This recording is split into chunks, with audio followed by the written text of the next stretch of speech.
But starting off with the Rangers, leading the Metropolitan Division, 52 points. They do have 9 games in hand compared to the Islanders. And we were talking about this, before the show, and I was like, wow, it's just crazy how much the Islanders, like a 9-game difference. Like, I mean, who would have thought that could happen? But for the Rangers, I mean, you have a guy like Gerard Gallant doing a great job as coach in his first year.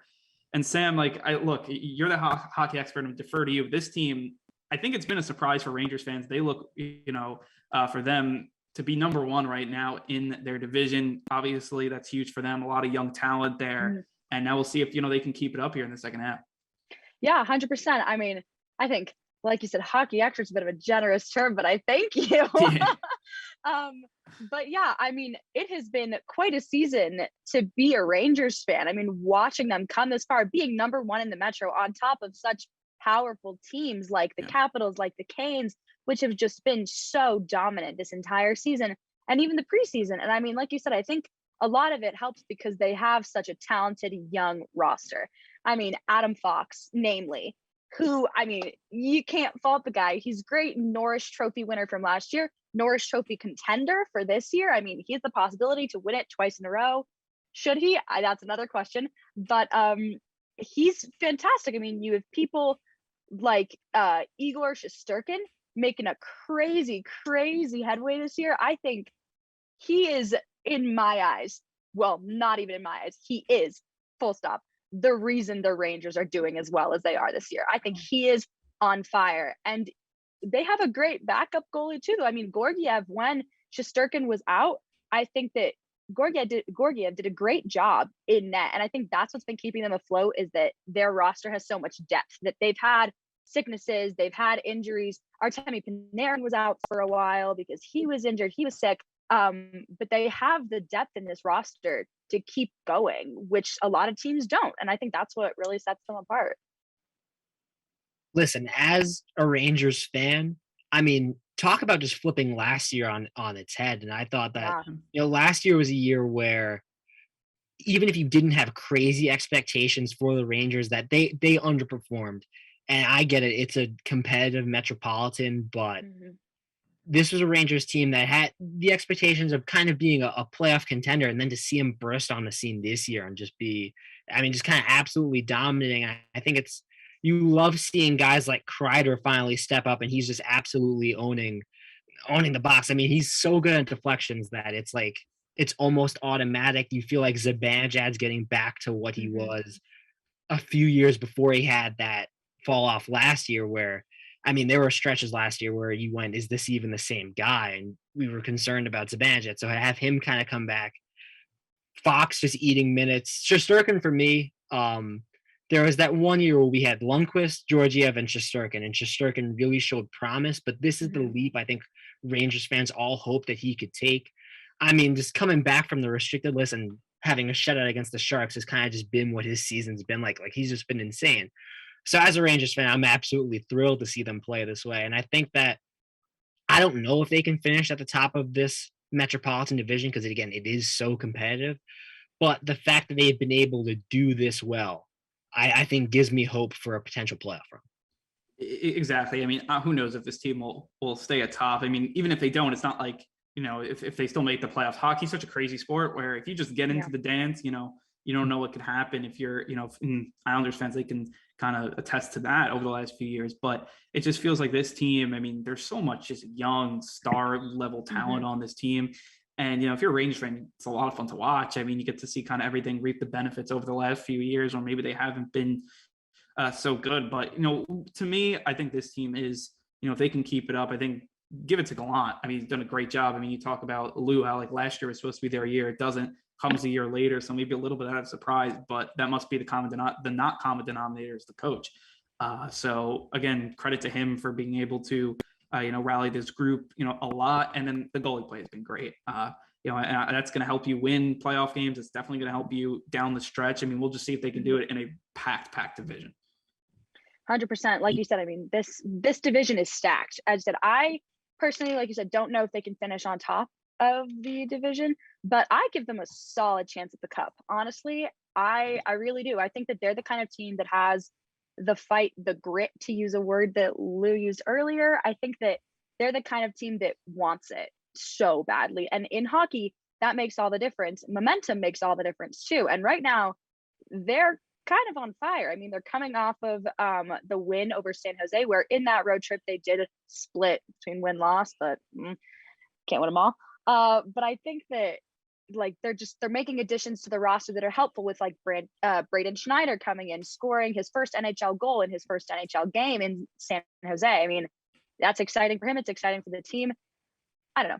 I give them good odds. I really do. I'm hopeful, and I like seeing them. And I wouldn't mind seeing a cup come to New York, even if I'm not a Rangers fan first and foremost. I think it'd be fun. I think that one of the things that shouldn't be overlooked is kind of the emphasis they put a little bit on increasing their toughness. Last year, they were a team that, because they were so young, they were able to get by it a little bit. And just two guys for me that have stood out: Ryan Reeves and Barclay Goodrow. I especially Ryan Reeves. I love that, he's a tough guy, but he's smart about it. It's not like he's going out there trying to get into the fights, but it's also he's out there and like if something happens, he can get in there and he's going to defend his guy. So I thought Goodrow's been so good. I think he had a pretty good game when he played against Tampa in his return.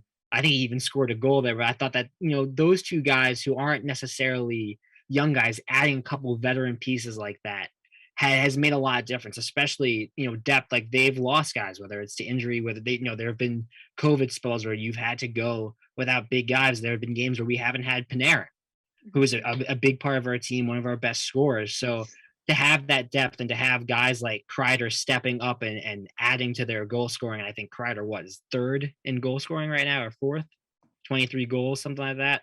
Mm-hmm. He's definitely top 5 in the NHL. I know that for sure. So to have these guys stepping up, it's really fun to watch. Exactly. And I do think when you have like more enforcers on your team, it's going to help you down the stretch. I mean, I think the Rangers, the biggest thing, I think it's the biggest thing in hockey. If you can go into the tournament hot, if you can get hot at the right time, and it's a big in every sport, I feel, but, especially, with this team and just how, there's so much talent around the league right now. It's a packed league, packed division. So if you can get in hot, that's probably where, this team is going to have the most success. And I feel like that's, usually how hockey kind of ends up. I mean, hockey playoffs are the best. I'm not the biggest hockey fan, I'll admit it, but you always got to turn into the playoffs, because the 8-1 upsets, like in other sports like basketball, never happen. Like, it's like once in a blue moon, usually never happen in hockey. It's like almost not every year, but it happens where you're like, you have to tune into every series because you really truly don't know who's going to win. And that's what makes it so great. So for the Rangers, look, if they can get hot at the right time, that's going to be, I think, the biggest thing for them. Moving over to the Islanders, this team has really been through the ringer. I mean, starting the year on like a 13-game road trip, crazy amount. They have COVID spells. You feel like always. I feel like whenever I turn on, look at the Islanders or kind of see their updates, they're always, canceled or postponed, I should say, because of COVID, which again is out of their control. This team had that huge losing streak where they just felt like they couldn't get out of their own way. But since then, they're 6-2-1. So you feel like maybe they're moving towards a right direction. I trust Barry Trotz. I think, you see, as a guy from Long Island, you kind of, I know a lot of Islanders fans. My brother's a big Islanders fan. You feel like everything changed when he came in. Lou Amarillo came in. It's a veteran group. They're talented for sure. I think they definitely could come back, and who knows how those 9 games in hand is going to play out, because they haven't played. When you look at the rest of the league, it's like everyone's played, a good amount, and then it's the Islanders like way below that last place. So, but then they're going to have to play a lot of games in a packed schedule. So again, I don't know how it's going to work out for them, but look, they're a veteran group. They've obviously been to the playoffs, deep playoff runs the last few years, but man, they've been through the ringer.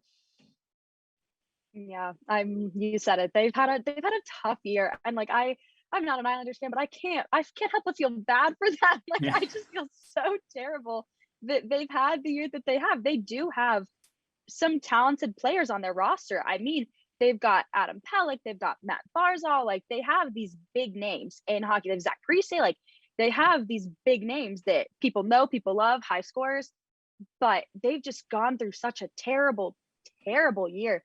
But they're turning it around, dare I say. They're starting to kind of turn it around. I mean, they've won their last 3 against the Devils, Oilers, and Sabres. And I mean, the Devils, none of those 3 teams are necessarily the top teams in the NHL, to say the least. But like, the 2 points doesn't hurt, Exactly, and I mean, these are teams that have had wins. I mean, maybe not the Sabres, no shade to the Sabres, they're having a tough season too. But with the Oilers, with people with such big names on that team, I think it means a lot for them to win. I think it also can help but boost morale. And like you said, like that's honestly a big part of it in hockey. It's momentum, it's attitude, it's everything. I think that them not giving up is key because they're starting to win. Maybe they have a chance. Do I think they have a chance at a deep playoff run this year? Yeah. I don't know. I think it's really hard for me to get on board with that just because of how their season started. But like you said, they've got 9 games to play that might all theoretically be scheduled within that 3-week, was the Olympic break. So, I mean, we'll see how that plays out, but that could either help or hurt them. If they get hot before those 3 weeks, fantastic. But if they're out, if they have key players that are sick, those 3 weeks are going to hurt. They're going to be very painful. Yeah, it's tough. So I have cousins who are diehard Islanders fans, and they don't even want to talk about it anymore. And usually I get them to be like, they get to trash talk me and they get to talk down against the Rangers, and they just have nothing on me. But it's a 3-game win streak for the Islanders at this point in the season is great. I think it's even more impressive when you consider that those 3 games were the only games they played basically in the span of a month. Yeah, that 11-day break and then another 12-day break. So just to be able to keep a win streak going when you're going for such stretches without playing any hockey, I love. And I think like this, it's going to get hard down the stretch because they're going to have a lot of back-to-backs because it's just, you got to fit these games in somewhere. I guess the good thing is they've gotten a lot of rest, but this is an Islanders team that I think the league's more fun when they're good. I would say look at the Islanders Tampa Bay series basically the past 2 years and tell me that that's not some of the most entertaining hockey you'll ever watch. I'm not an Islanders fan, and I was on the edge of my seat watching their games last year, watching that series against Tampa. So I don't know.